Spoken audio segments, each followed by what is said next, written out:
agreeing on playing something for us. I look forward to it. So please, whatever you want. All right, thank you. Yeah, and it's a pleasure with you too, Mr. Pereira. So, I guess we'll begin right Oh, at the beginning. Oh, yes, just call me Abel. It's fine. Abel. Okay, got it. Thank you, Abel. Okay. Yeah. Okay, so I'll start right at the beginning of Mahler 4, Movement 1. All right. If you want to follow along and you're in the audience, you can find it on IMSLP. But yeah. Adam, you're very soft again. I don't know why. Soft. Yes. Okay. You're probably going to sound like you're far away. So make sure that you got your sound. I don't know what happened to your sound now. Yeah. Can you hear my voice well now? Yeah. Yeah. How does your horn sound? Okay. Well, I guess I'll play the opening line and we'll see. All right.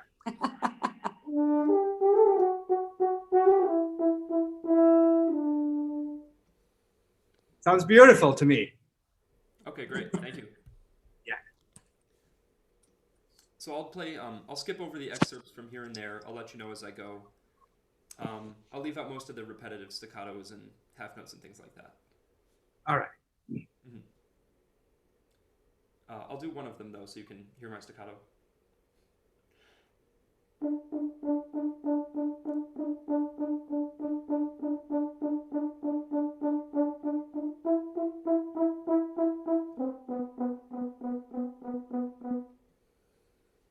Yeah, sounds good. Sounds good. Do you wanna start again from the beginning, the very first excerpt that you just played before? Right.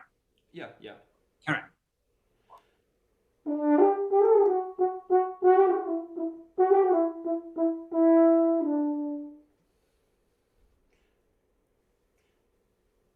All right. Okay. I think we're gonna try again, but this time, Adam, let's try to be a little bit more precise with the dynamic. You have piano, indication of piano with crescendo, and then mezzo forte. And then you have an accent, and then you have dots on the notes, and then you have another accent, slurred, more dots, and diminuendo, and so on, so on. So let's try once to be a little bit more precise with those indications. Okay.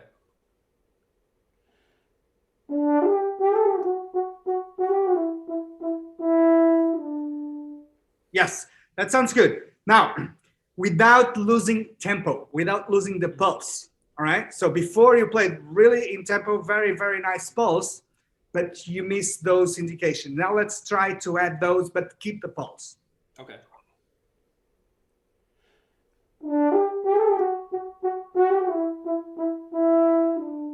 Yes, yes, sounds beautiful. That's it. So the idea of, well, first of all, the idea of playing all those indications that Mahler wrote, it's just because Mahler was very, very precise with everything he wanted.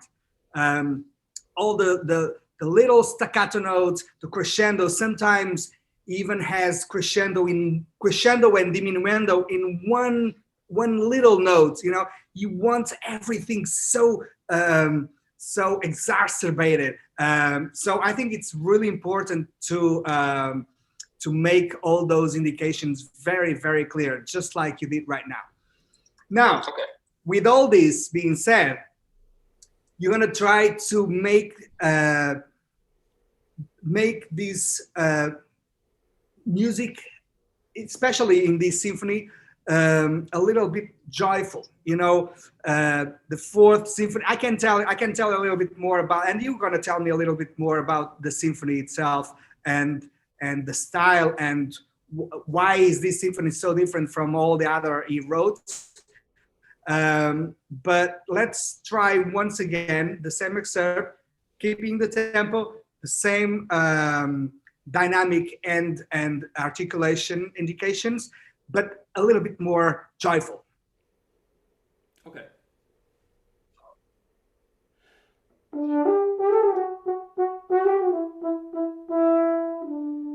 Yeah, that's it.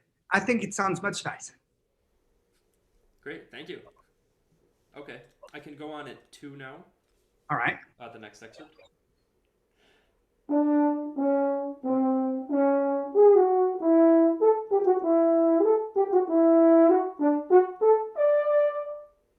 Very, very good.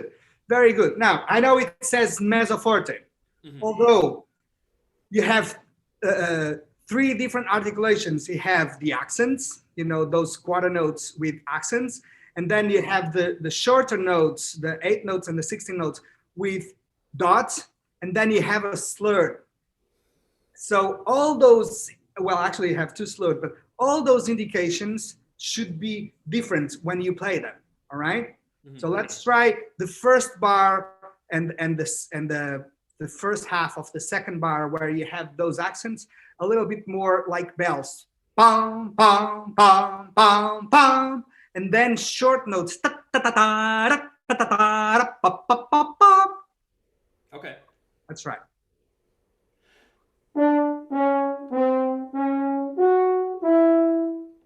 Yes, yes, very good. Now the short passage. Once again. Yeah, and now the entire excerpt.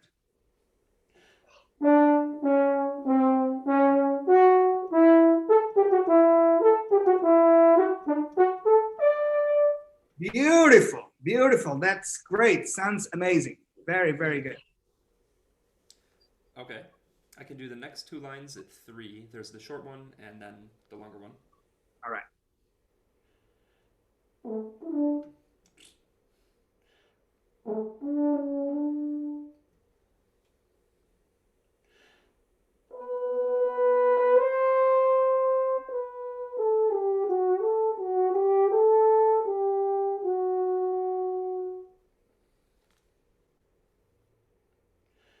Yeah. So Adam, do you know what nicht eilen means?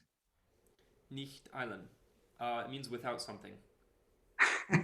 Well, that something is very, very important. Yeah. So don't drag, don't rush, relax. All right? No, non precipitato, nicht eilen. Pompir, hard, cantado. We say in the Italian, the Romance languages, cantado means singing, but not in a hurry. Okay? So you're gonna give a little bit more time for whatever it's happening around you to actually happen. All right.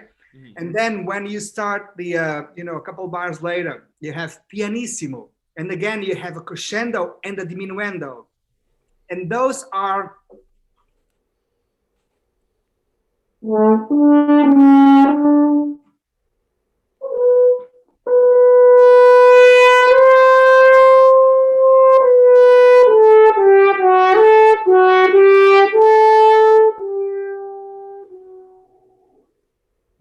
yeah. So you're gonna start. I don't know if you can hear me well. Can you? Yeah, you're coming through okay. All right. So you have this pianissimo with the crescendo and then diminuendo, and then just play everything very soft and very, very tenuto again with slightly crescendo, slightly diminuendo to the pianissimo again. All right. Okay, I'll try that.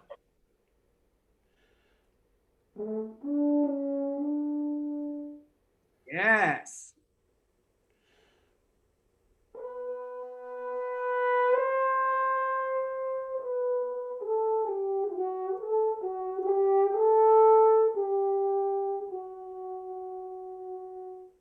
Yes, very, very good. The final crescendo and diminuendo, you can be a little bit more espressivo if you want to, but sounds already very, very good. Okay, thank you. Okay, I'll go on to the next 2 lines there.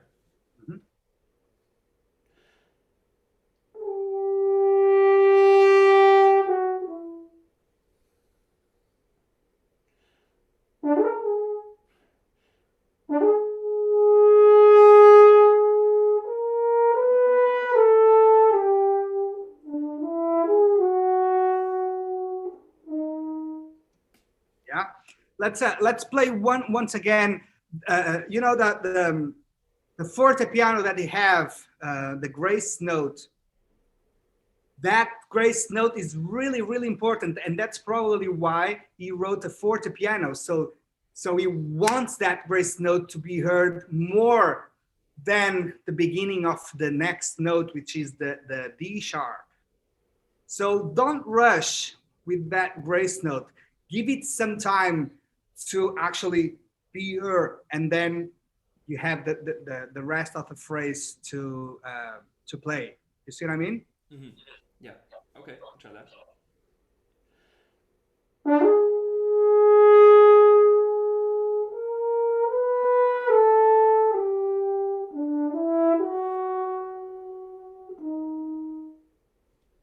Yes, yes, yes. Very, very good. Now, if you want even get it a little bit more precise, after that piano, the grace note was already very, very good, by the way. But after you start the D sharp, you have the crescendo, and then you don't have only a forte, you have an accent on that forte, on top of the forte. Mm-hmm. Yeah. So I mean, so Mm.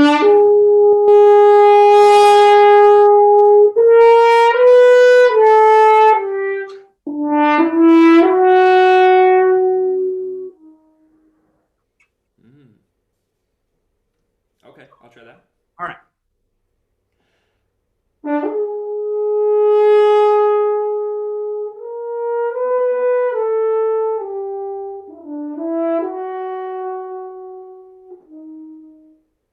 Yes, yes, yes, beautiful. Yes.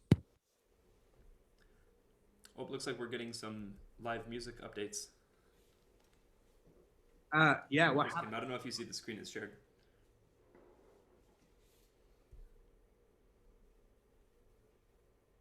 Oh, okay, great. Yeah, you Is can that too see. disturbing? I thought we would share the page so that everybody can see the passage that you're working on. Is that too Oh, that's distracting? actually no, that's awesome. I wasn't sure what was happening. Okay. Mhm. It is cut a bit. It is cut off a little bit on the right side. If you could scroll a bit more to the right. Perfect. Yes, perfect. Perfect.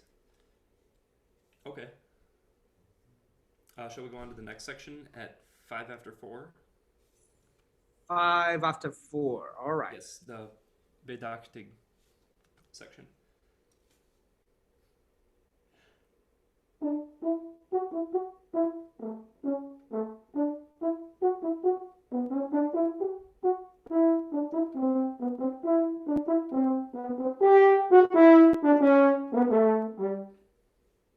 Very, very good. So again, those little things, I think, like I told before, we talked about before, you know, the little dots, the lines. Now you have a line on top of those 8 notes.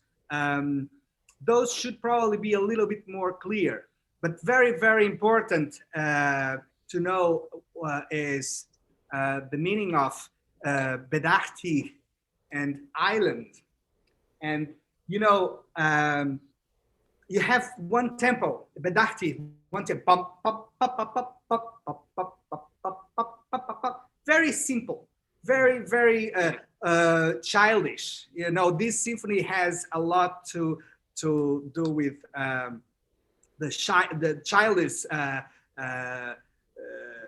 philosophy. The you know we can talk a little bit about that now or later. But you know, this symphony was written based on a song that he wrote a few years before he started writing the symphony, and he decided to instead of having just a little song, he decided to explore a little bit more the theme, and so he wrote his fourth symphony, which belongs to a tetralogy of symphonies. But do you know what the group of songs is called, by the way? No, I don't. All right, so it's called Das Knabe Wunderhorn, which in English means the boy's magic horn. So that's you know? And so all these beautiful songs that he wrote, he gave to his symphonies these themes, and he just explored all the harmony, all the different melodies, different articulations, different dynamics, and obviously he wrote amazing music based on just simple songs. But anyway, this fourth symphony, it's called Das himmlische Leben in German, which in English means the heavenly life. It's basically the image of the heaven seen by a child's eyes. So everything is very childish, very simple, very not very elaborated. But don't forget, because he was an ultra romantic composer, he was such a emotional composer, he never forgets this heaviness of a symphony orchestra. And so sometimes you have things like Bedachti, and then island means, in tempo, forward a little bit, pam, pa, pam, pa, pam, pa, pam. It's a little bit more serious. It's almost like, when children are playing and, they have no fear, they have no responsibility as well. And their parents are around and they say, hey, don't do that. Okay, keep playing, but don't do that. It's almost like a call for whatever they might be doing to make them pay attention to the dangers eventually. So these differences between, a little bit more serious, you should give that to the audience as well. All right. Okay. So let's start from Bedachti, and then don't forget the island. Mm-hmm, mm-hmm.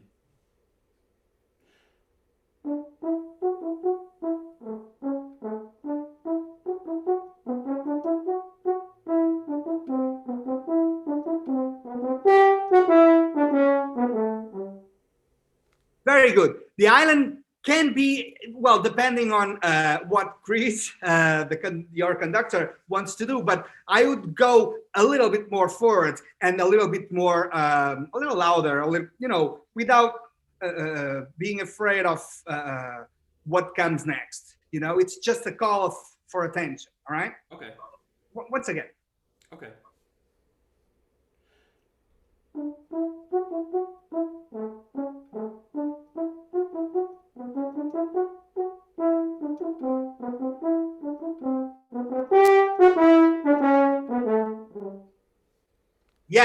Yes, very good. Now, just let me just tell you just one little thing about the technicality of this passage. So every time you go to either very low or very high register, especially in the horn, the articulation tend to be less clear. Mm-hmm. Either because you're not very comfortable with the low register or because you're not very comfortable with the high register. So we're gonna try to be a little bit more clear, especially with those E naturals. So when you have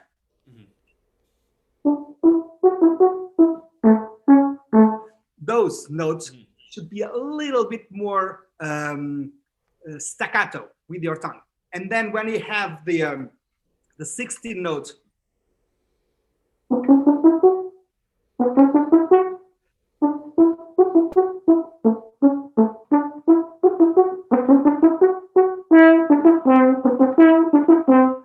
yeah, those 60 notes and the lower notes should be a little bit more clear. Okay. 1 second. Okay, I'll try that again.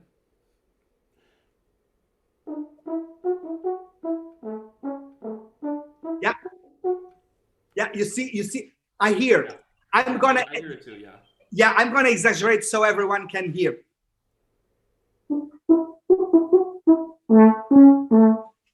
I hear those notes a little longer, a little bit more sound. You don't need that. You need precisely the opposite. You need the tongue to be a little bit more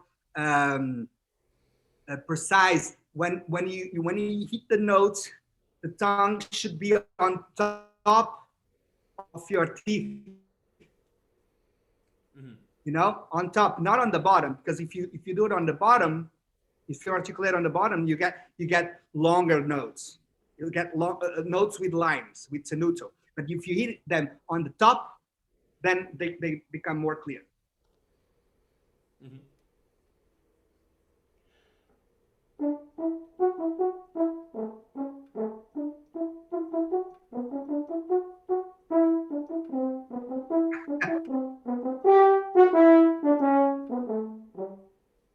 Yeah, it's getting better. Although now you rush a little bit the 60 notes. Mm-hmm. So you gotta think. You gotta keep the pulse.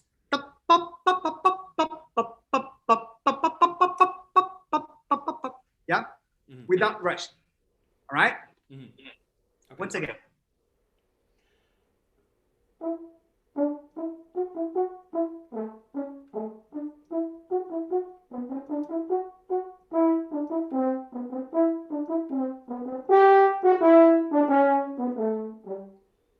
Very, very, very, very good. Now, one last suggestion, and you might try it later and see if it works or not. Sometimes it does, sometimes it doesn't, but that's fine. So when you play the E naturals, try it in B flat horn instead of F horn. Because when you play in F horn, the sound gets a little thicker, a little darker, and the articulation is less precise. Mm-hmm. So if you want to try that later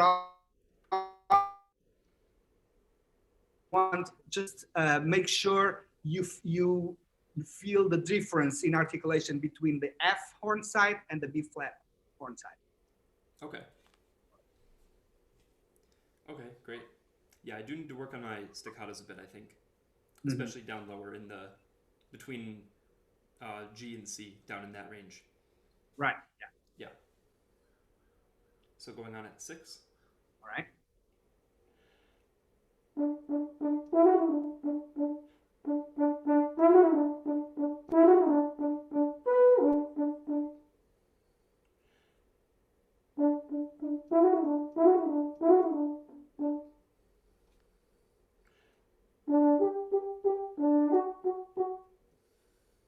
Yeah, you see everything in at least in this movement.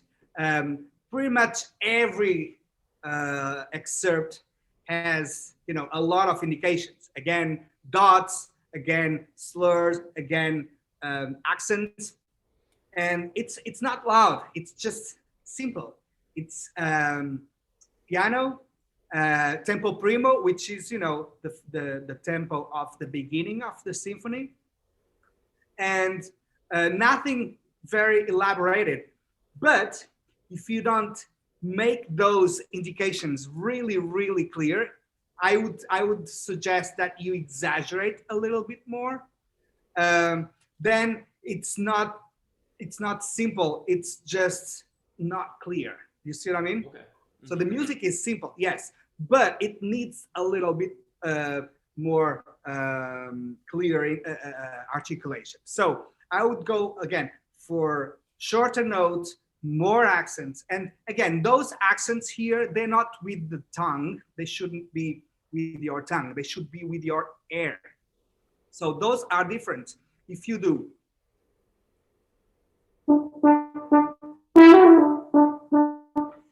that's an accent with your tongue, but we don't want that. We want air.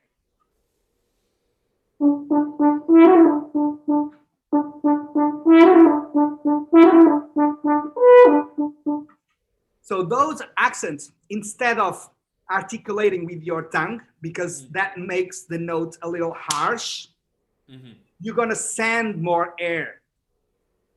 Do you see what I mean? Mm-hmm. So the difference between that and the previous accents is that when you articulate with your tongue, there's no pressure of the air. You just do it with your tongue. It's ta. It's like speaking. Ta, ta, ta. But when we want an accent with air, I gotta use this. and this is my diaphragm, okay? I'm gonna press with my diaphragm to make the air go out and make an accent. Ha, ha, instead of ta, ta, ha, ha. You see what I mean? Mm-hmm. And I think that's what Mahler wanted with those accents. Let's try. Okay.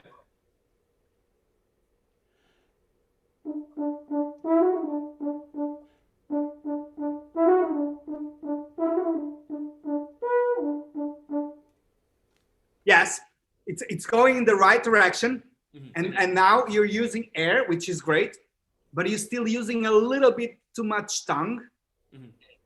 So let's, I'm gonna make a percentage scene here. So let's say you have right now 50% tongue, 50% air. So let's make it 80% air and 20% tongue. All right? Okay. Yeah, I'll try that.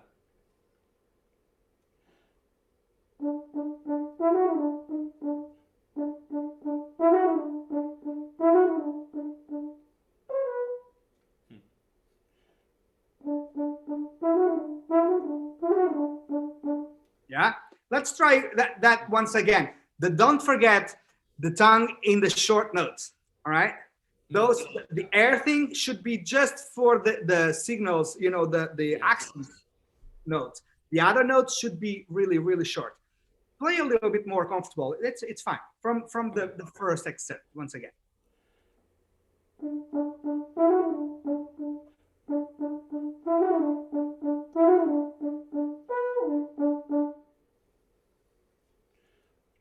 Yes, that's it. Very good. Okay. Yeah, that's I've never thought of doing Yeah. accents like that, but yeah, I think that sounds a lot better.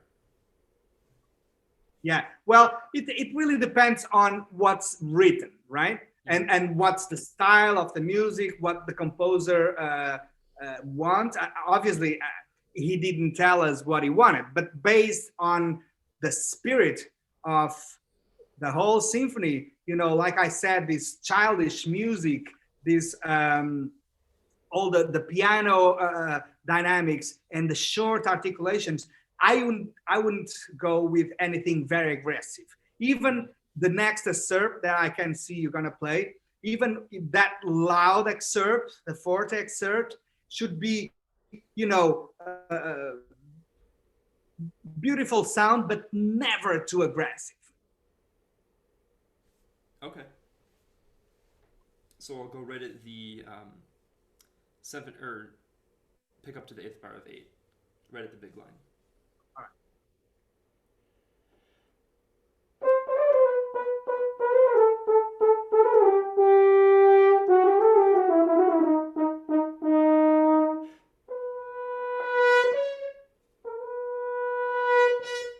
Oh, that's strange. Wait.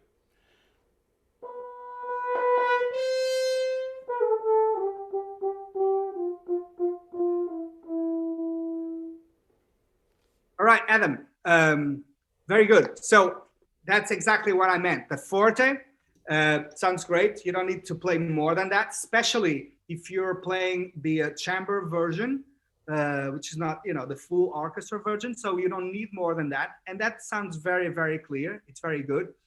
But then you have at the end of that first half of, you know, the phrase, you have a diminuendo before the piano with the crescendo. And that diminuendo, I would suggest you to play more diminuendo so you have more space to start the F sharp in piano with crescendo. All right? Okay.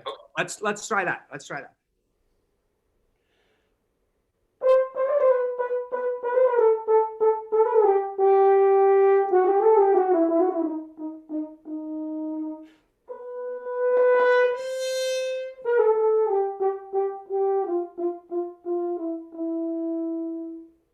Yes, that works perfectly. I think it sounded great.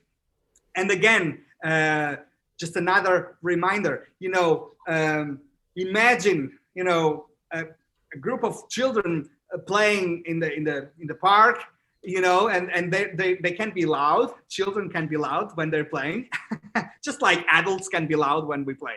But it's not aggressive. It's just loud. It's just excitement.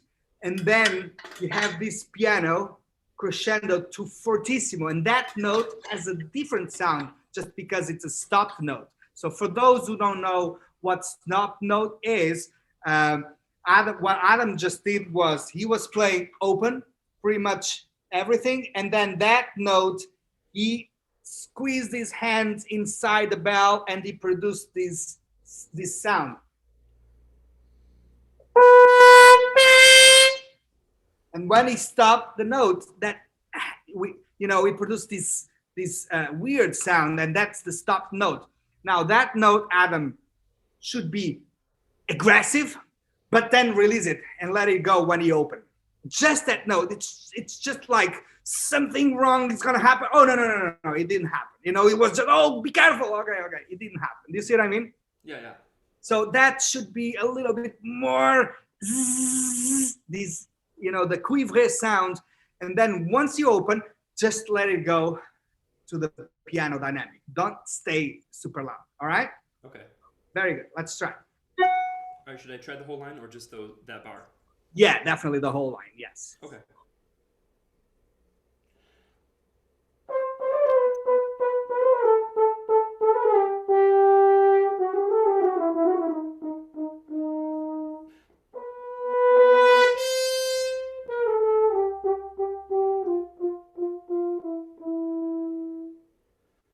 Both thumbs up. That sounds awesome. Very, very good. Now, when you are in the orchestra playing, I'm sure Chris will let you know, but be open. The end of that bar comes late to the next bar. We are so excited about playing a new note with a different sound, and then we forgot the pulse and we come late to the next bar. So just be aware of that and try to keep the pulse. You see what I mean? Yeah. So sometimes we get too excited and then we come late, and then there's, you know, a little bit of a mess the next bar. So just be aware of that, and I'm sure it will be fine. But just so you know, sometimes happens. Okay, great. Thank you. I'll do the last line on the first page.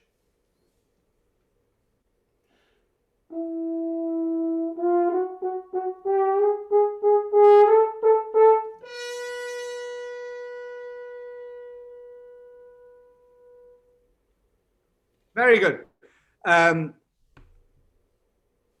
The last F sharp to me sounds a little flat now, but it might be the microphone or something.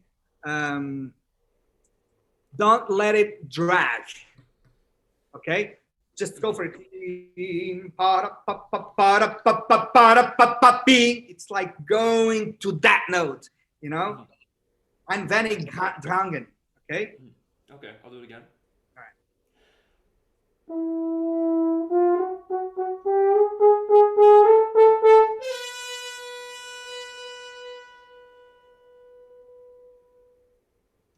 Very good.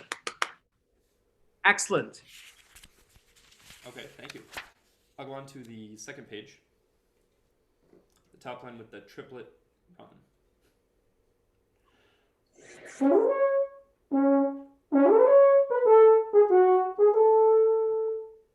Yeah. So, Adam, do you know what nicht slappen means? Nicht schleppen. No, I don't know what schleppen means. Schleppen means don't sleep. Okay. Just don't fall asleep. Okay? Nicht slappen. Ba-dum, ba-dum, ba-dum, ba-dum. And those the 16 notes, I think you can try to play them shorter and faster. Okay. You don't need, though, to play longer the 8 dotted notes, because that makes the music sound like it's gonna drag. Light, nicht schlafen, light and fast. The 16 note. Dim, padam, padam, padam. Okay.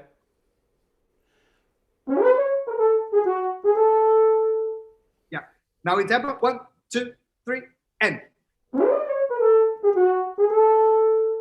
Yeah. So how do you play those triple? I'm slurring those from trigger 2. Okay. Are you when you would play that? Would you think of those notes consciously, or just slur them up quickly and get? No, that sounds good, but just make sure when you hit the G sharp, it's not too flat. Mm-hmm. Okay.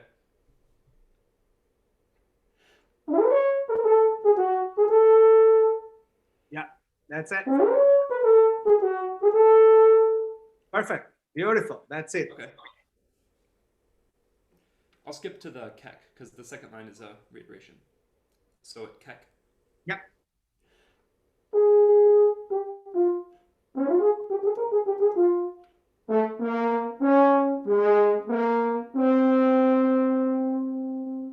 Oh, let me ask you this. Why did you play those so much louder? Ah, because they're accented, but they're still piano. Yes. Yes. Still the same spirit. You know, it's almost like cartoon music. Mm-hmm. You know? But the accents, it's just the articulation. And again, those articulations should be with air instead of with the tongue, and definitely not louder. Mm-hmm. Okay.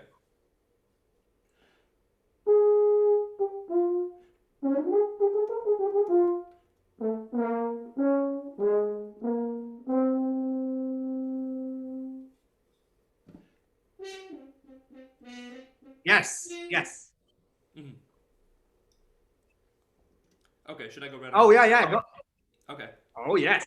Yes. Yeah, I have my stop mute here. All right.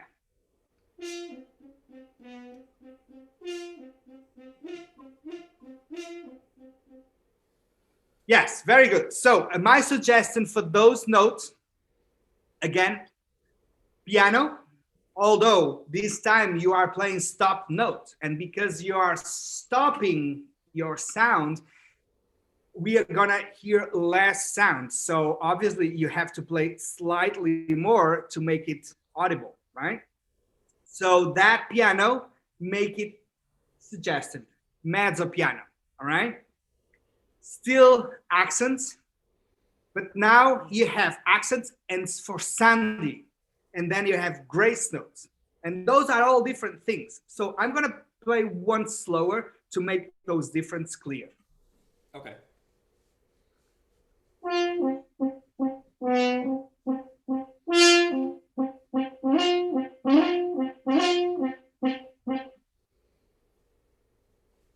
All right, got it?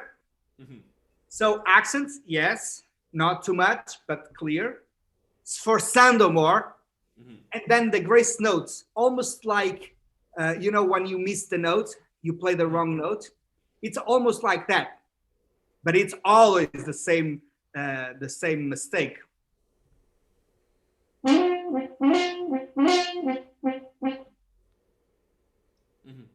All right.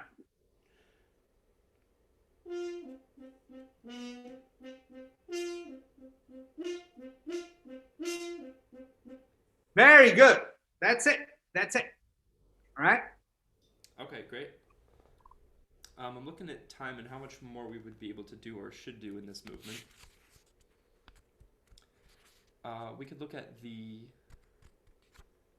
In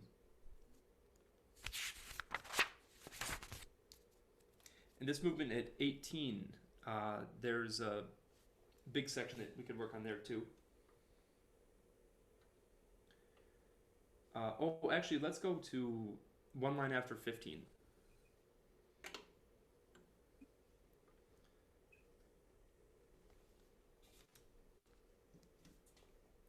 At the F sharp.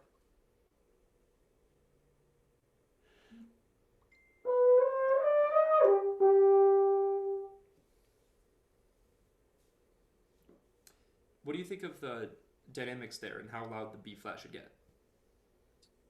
I wouldn't go for super loud, especially in a chamber version, but definitely a dynamic that helps you playing that high notes without missing them. Okay. And that that is just air. Obviously, if we think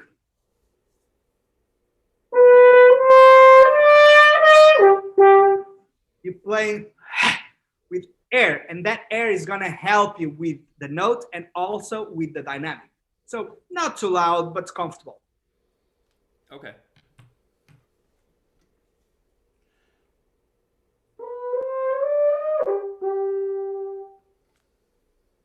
Maybe a little bit more air. Okay.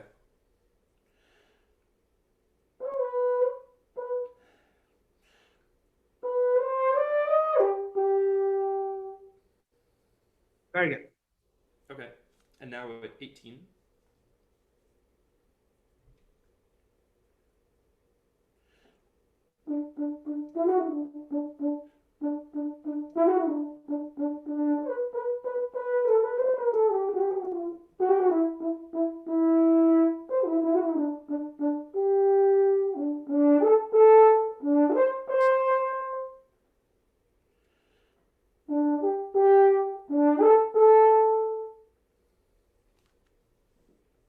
Very good. And again, Adam, this is exactly like in the first movement, the first part. Those accents, not with tongue, but with air. Very simple. Keep it very, very light, very short 8 notes. And sing a little bit more with the 16 notes when you have.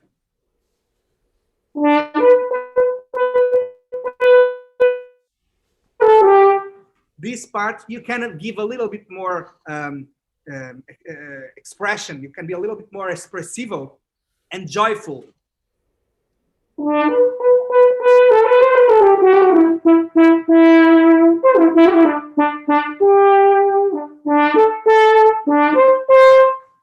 little bit more contrast between the short notes with the accents and the triplets, and then you have a little bit more operatic. Okay.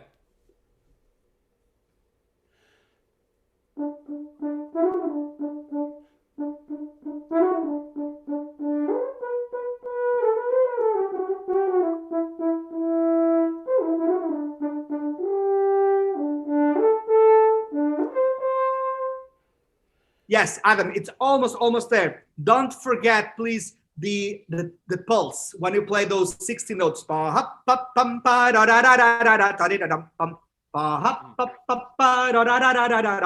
This has to be in tempo, right? Otherwise, you stay behind the orchestra. Mm-hmm. Yeah. I was having I don't know. Sometimes my fingers work at the switch in that measure there from the da da da da da da dun dun dun dun. Because at the fingering there, I'm going it da da ba da da dun dun dun dun. I don't know if you can see my hands. I that's what I'm trying to. Let me see. What say? Show me again. Okay, yeah. I could do A. So I go ba dum bum. Am I showing up on the speaker view or no? Yeah. Okay. Ba dum bum bum. Oh no, I go A. I do F sharp as thumb 1 and 2.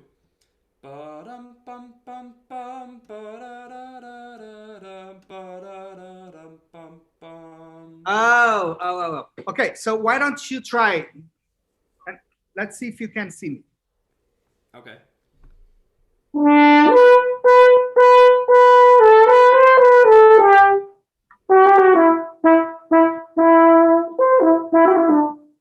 Got it? Okay. Yeah. I was doing the F sharp on 1 and 2. I don't normally do that, but I was doing it because it made the little, the 16th notes between the E and the G a bit easier at the time. Yeah, but then you change.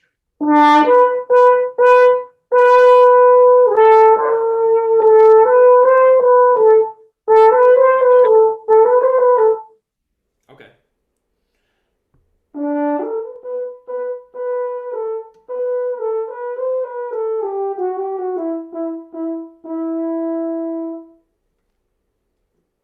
I mean, obviously, when you have to move fast notes. Sorry, my chair is stuck here. So when you have to move fast patches with the same fingering, with the same. For those who don't know the horn, we can play many notes with the same fingering. We can play up to 16 notes with the same position. And obviously, sometimes the passages are so fast that we almost can play everything with the same position, but it's not going to be clear because you're not changing. So whatever you do, whenever you play fast passages, it's fine as long as you make your fingers move, because that's what's going to give some clarity to the passage. You see what I mean, Adam? Mm-hmm. So it's not really important. Oh, I'm using the first and then the second. No, it's okay as long as you change those fingerings. Okay. You see what I mean? That's what gives the passage some more clarity. Okay. We lost the music now. Now I don't have. Wait. Okay. Now I have it again. Okay. I'll play that line again.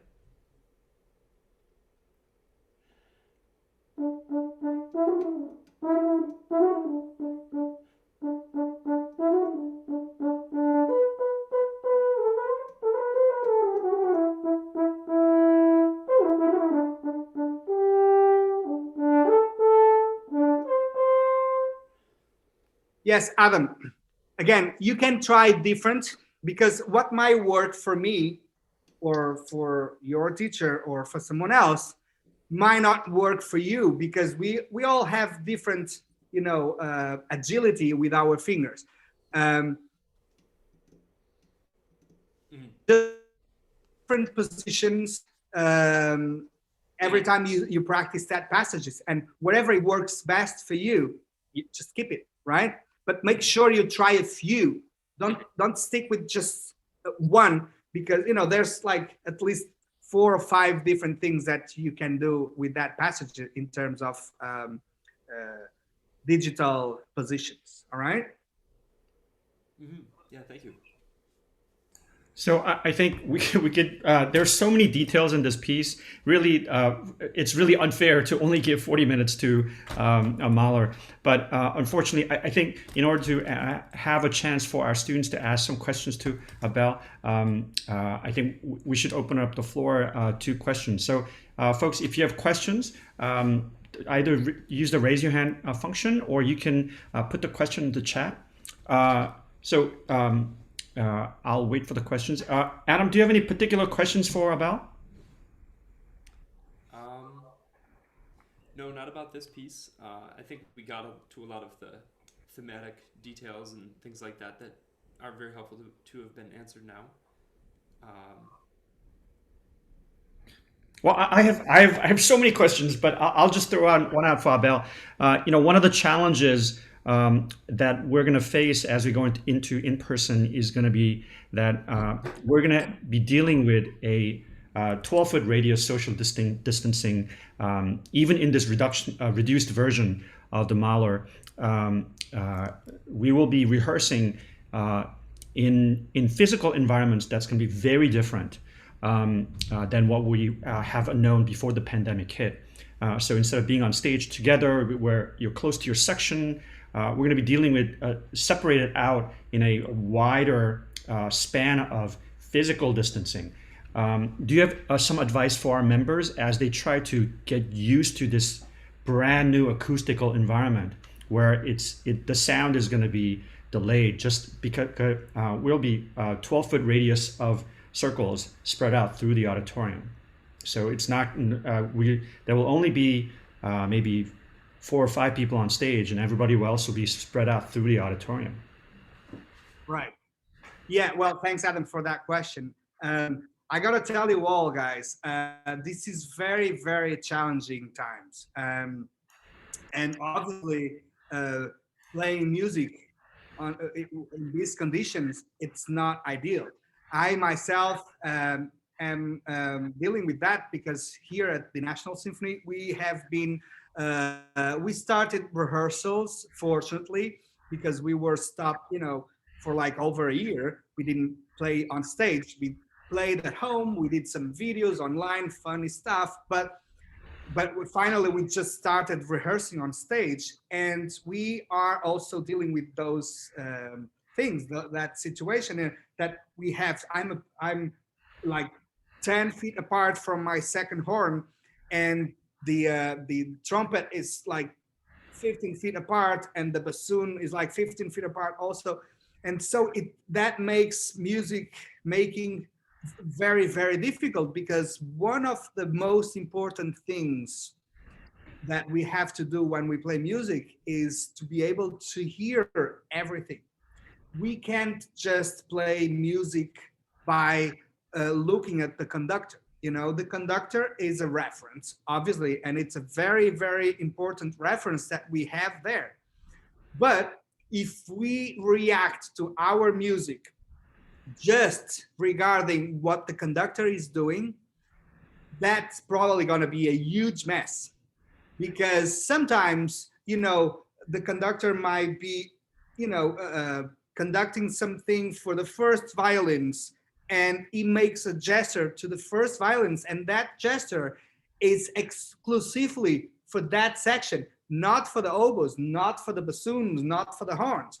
And if you react to that gesture, you kind of mess up his work, because he's trying to help you guys to sound together, but he can only do that, or he or she can only do that if we can all hear what's happening around us. And obviously not being close to each other is very, very difficult, makes music very, very challenging. So my advice is exactly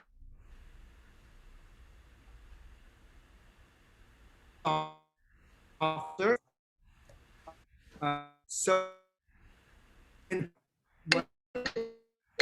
I'm sorry, I have it's gone.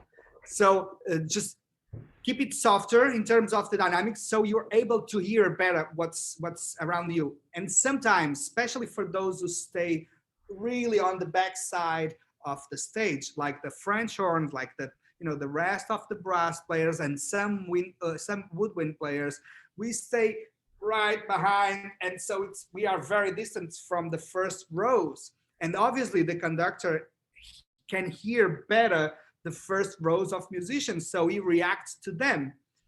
But if you hear that sound, probably that sound is going to come late. So sometimes we have to anticipate a little bit our music in order to make it sound precise and together with the other players. But that really depends on the space, the concert hall, and the type of music that you're playing. Obviously, if you're playing something like really short like this, you have to, you almost 100% you need to anticipate that in order to be together. Now, if you have something really tenuto, really legato, not very clear, then that anticipation, it's not so important, because what's important in those cases is more the sound, the dynamic, not the articulation. So you got to be aware for all those factors, but never forget to listen, right? We were taught, most of us, when we were children, we were taught to speak, right? How to speak, how to say mama, how to say papa. But some of us weren't taught how to listen, unfortunately, right? And so nowadays, as an adult, and you are all adults, sometimes we have to make an effort to listen, because it's not a natural thing for us. We were taught how to speak. And so just make that effort, and I'm sure it's going to be great. Yeah, so again, please, if people have questions for Abel, please put them in the chat, or you can put the raise your hand function. I'm going to ask another question. I love how you talk about characters in performing Mahler. because I think that in many ways, especially this fourth symphony, if the individual lines don't get the character correctly, the music in a way it loses meaning. So I love how you infuse your coaching with Adam to really get to the heart of the matter of the musical phrases to have real character. And so in your preparation of especially with Mahler's music, do you find his music actually calls for a higher level of sort of fantasy in how we think about the phrasing? Absolutely, Ivan. Like I said before, des Knaben Wunderhorn means the boy's magic horn. This is all fantasy, right? He wrote this music, these themes, especially for the fourth symphony, originated in the early songs on texts from the texts from the boy's magic horn. So this is all very fantastic music, right? Everything is fantasy. The fourth symphony was built around the single song, just one single song. It's called "The Heavenly Life," right? Das himmlisch Leben. And you know, it is prefigured in various ways in the first three movements and sung in its entirely by a solo soprano in the fourth movement. And so, you know, this is everything is fantasy. Everything, like I said, it's almost like music for cartoons, music for something that it's not real. It's a different world, a different dimension. And you know, Mahler himself was a very, very extremist person in terms of feelings, in terms of emotions. He had a wonderful life. He considered himself a happy man, but he had a lot of unhappy moments. You know, his daughter, unfortunately, very young, he was still a child. And then later on in his life, Alma Mahler left him. So his lover, his wife, left him. And so he had like wonderful moments with huge happiness, and also moments with extremely unhappiness. And he transposed all those feelings, all those emotions into his music. But again, especially this symphony is based in a fantasy, in songs that were supposed to be just simple songs, little songs to be sung one night at a friend's house, and then he just exploit those themes and the harmony and the instrumentation, and it composed these amazing symphonies that we all know, right? So definitely, yes, a fantasy world. We have a question from Kaylee. Kaylee, would you like to ask the question yourself? Yeah, so I just wanted to ask if you have any advice for people who are kind of stuck at home right now and don't have the ability to play with others, for practicing keeping up the ability to listen and stay in tune with the group, I guess. Right.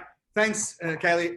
Well, I know exactly what you're talking about, because I was stuck at home for 1 year, and I also couldn't play with my colleagues at NSO and other chamber music friends that I have. So what we did sometimes was, you know, those creative moments. You have these apps on the iPhone that you can use, like a cappella or other apps that you can record yourself playing. And let's say you want to play a duet with someone else. You record your part and you send that video, or you share that with your friend, and then your friend hears that and he plays or she plays on top of that. And so at the end, it's going to sound like you're both together playing a duet. So you can do that with 2, 3, 4, 15, 30, 100 people, as many as you want. That's one way. And that takes a lot of time, I got to tell you, because sometimes we think, oh, I'm going to, you know, play this simple music. It's going to be really fast and everyone's going to do the same. It takes a while, because you're never happy with the first, the second, the third time you play. So you keep recording until you're more or less comfortable with. and then you share that with your friends, and they probably have the same situation going on, and that takes forever. And in the meantime, you're trying to edit the sound, edit the bar. Oh, this is not together. Let's try to do some. So you kind of learn new things as well, dealing with the software, the computer softwares. So this is gonna keep you a lot busy. But again, I mean, depending on what's your goal in terms of music playing, you can do a lot. Obviously, it's not the same. I understand that. And playing live with your friends right there and being able to socialize, obviously, it's very different. But you can still play music. You can, exercise every day. Just make a routine plan, like with etudes, with some exercises, with concertos, sonatas, and just practice that and take advantage of this time at home to improve those little things that you are not yet very good at. Okay, thank you. Sure. So, when we're having fun, time really flies. So we've already went past the hour. So I know some people have to jump to their next classroom. So I'm going to ask everybody to turn on their videos so we can take a group photo. Like when we have guest speakers, Abel will stay on a few extra minutes afterwards to answer any questions that you might have. But we also know that we're trying to minimize our screen time, as I am trying to minimize screen time with my 11-year-old. So everybody turn your screens on, and I'll take a group photo. Here we go. Here's 1, 2, 3. I can't thank enough Abel for being with us and giving this wonderful masterclass with Adam. Take another one because I want to show my horn. Yeah, please. All right, one more time. Okay, here we go. And here. There we go. All right, I'll send that out to everybody who wants it and post it. Abel, thank you so much. Whenever I go into preparing Mahler, it's sort of a mountain of treasure trove of fantasy and stories to tell. And I cannot wait to be in person with our students to work on this wonderful music. And thank you so much for helping us in this process and sharing your insights and expertise. Oh, my pleasure. Thank you again for the invitation. And I look forward to hear that Mahler version that you guys are doing. And I see so many alumni. I see Derek. I see Kaylee. So shout out to all of our alumni who joined us for this call as well. All right, guys. Thank you so much. Thank you for